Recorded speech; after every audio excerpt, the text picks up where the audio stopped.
I never thought the life of a simple corporate employee could twist itself into something so dark. But the truth is that sometimes the most dangerous secrets are not buried under dirt or in forgotten alleys. They are buried in glass towers that shine too brightly to look innocent. When I first joined the company, everything felt clean and orderly, with polished marble floors, smiling faces, and promises of growth. But beneath that surface, I always felt a small itch, as if something was out of place, as if the air itself carried a lie. My boss, Mr. Carter, was the kind of man people respected in public but feared in private, a man whose handshake felt like a contract and whose eyes measured more than your work. They measured your worth, and sometimes your weakness. He praised me often, sometimes too often, giving me projects others fought over, but behind his smile there was always that strange pause, as though his thoughts lingered on something darker than numbers and quarterly reports. One night, as the city outside flickered with neon and car horns, I stayed late to finish financial reviews, the kind of task nobody enjoyed, and that was when I noticed Carter's private office, still lit upstairs. My curiosity burned harder than my caution, so I rode the silent elevator up, convincing myself I needed a file, though in truth, I wanted to know what secrets survived after hours. His door was open just a crack, enough for me to see him leaning over his desk, whispering into his phone with a voice sharp and low, the kind of voice you don't use unless you're hiding something heavy. And then I heard the words that froze me. Keep the numbers buried. No one must know, especially not the families. And though I didn't yet understand, I felt the kind of dread that crawls through the skin and refuses to leave. I slipped back before he could notice, my heart pounding against my ribs so loudly I thought the entire floor would hear it. And from that night onward, my ordinary job was poisoned with doubt. For days I tried to ignore it, tried to drown myself in spreadsheets and chatter with co-workers. But the whisper of those words scratched at me like nails on glass, demanding I pay attention. Soon, I started to notice small patterns in the reports, subtle edits in the numbers, quiet disappearances of entire accounts, like ghosts erased from existence without anyone daring to ask why. I dug deeper when no one was looking, staying later than I should, breaking into restricted files, and with every layer I uncovered, my stomach tightened with the weight of something monstrous. The truth spilled out like black ink. Our company had contracts with waste firms, and they had been dumping poison into communities, burying it under land where families lived, children played, and lives unknowingly rotted away.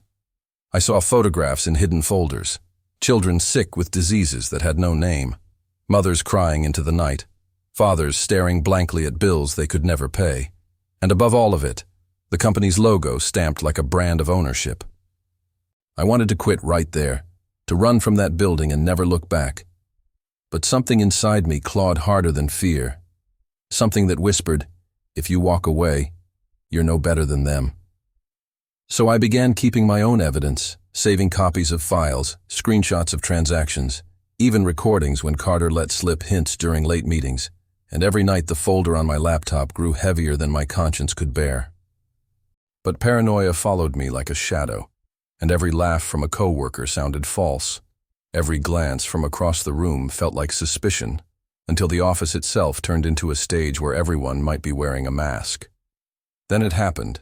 The moment that proved my fear wasn't paranoia at all.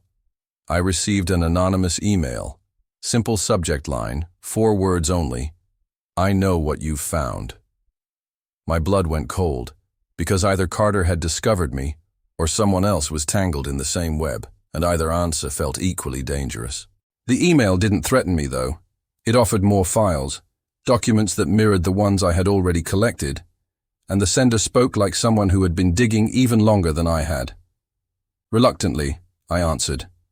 And soon I found myself exchanging encrypted messages late at night with a ghost who knew things even I hadn't dared imagine. That ghost confirmed my darkest suspicion. Carter wasn't just hiding the pollution, he was silencing anyone who got too close. Employees who vanished quietly, whistleblowers who went missing, stories that died before they could be spoken. The idea that I could be next gnawed at me, but so did the knowledge that if I didn't act, countless others would keep suffering in silence. and that unbearable thought outweighed the risk. I decided I would leak everything, send it to the press, light a fire the city couldn't ignore. But the night before I planned to act, I realized someone was watching me. On my way home, a black car followed at a steady distance, its headlights lingering in my mirror, its engine humming low like a growl. And when I stopped, it stopped too. When I finally reached my apartment, the car didn't leave. It just sat there across the street like a shadow that refused to fade, and I felt eyes on me through tinted glass. That night, my phone buzzed, another message. Be careful who you trust. And the irony was sharp, because trust was already the one thing I had left behind. The next morning, Carter summoned me to his office, and though he smiled as always, his words were laced with steel. You've been working too hard. Maybe take some time off, which sounded less like care and more like a warning. I walked out shaking, torn between abandoning everything and pushing forward, and just when I was about to break, another email arrived from my ghost contact, short and sharp. Meet me tonight, rooftop, midnight. Every instinct screamed trap, but I couldn't resist, because if this ghost truly had the missing piece, it could be the difference between justice and death in silence. The city roared below me as I climbed to the rooftop, the neon lights painting the skyline in false colors, and there, standing in the shadows, was the silhouette I had been waiting for. When they stepped forward, my heart jolted because it wasn't a stranger at all.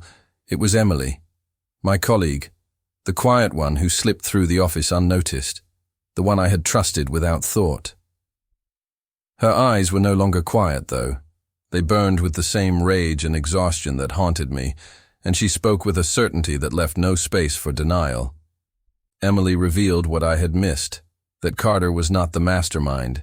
He was a pawn, a loud decoy to distract from the real puppeteer pulling every string behind the scenes. The true architect of this empire of poison was the company's founder, a man everyone in the city worshipped as a saint, the man whose face appeared on billboards beside words like hope, charity, and progress. His donations, his scholarships, his charities, all of it was smoke, a grand illusion designed to blind the city while he poured toxins into its veins and called it profit. Emily had been chasing him for years, gathering fragments, but she lacked the final documents, the ones only I had managed to secure, and that was why she had reached out. Together on that rooftop, under the city's blind stars, we pieced together a case so complete it felt like holding a weapon, one that could topple giants if wielded correctly. But instead of leaking it to the local press, we aimed higher, sending it to global networks, people who couldn't be bought off with hush money or fear. When the story broke, the city trembled, the public roared, families demanded justice, and officials who had smiled in photographs suddenly vanished into silence, unable to explain their part in the rot. Carter disappeared as well, erased like the pawns he had once erased himself, and whether he was silenced or hiding, no one could say for sure, though part of me wondered if I would be next. Emily and I kept low, invisible, watching the empire burn from the shadows, knowing we had changed something bigger than either of us could control. But weeks later, the twist struck like lightning, when I discovered a hidden file buried in the same encrypted folders Emily had shared with me, a file she had deliberately kept secret. That file showed transactions not meant to expose, but to redirect, to funnel power from the old empire straight into new hands that were hers. And in that moment, the truth sliced through me sharper than Carter's threats or the founder's empire, because Emily wasn't just a whistleblower. She was an heir to the very power she claimed to destroy. The city's darkest secret had not ended. It had simply been reborn. And as I stared at the skyline glowing with false lights, I realized I had not destroyed the monster. I had only helped it change its face.